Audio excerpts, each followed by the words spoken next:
nandito kami ngayon sa Mandaluyong City para pipick up kami ng gown. Dadali namin sa may Pasay City. Sobrang traffic na ngayon guys kasi rush hour na.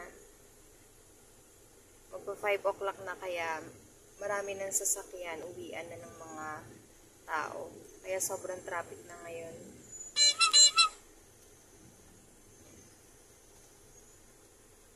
Six minutes na lang, nandun na kami sa pick-up point. Sobrang traffic lang kaya kami natatagalan. Yun pa lang, Kalentong Fire Station. Mandaluyong City Police Station.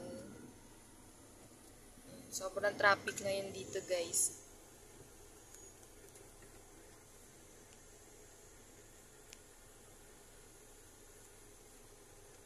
Palang marketplace, shopping mall dito sa Mandaluyong.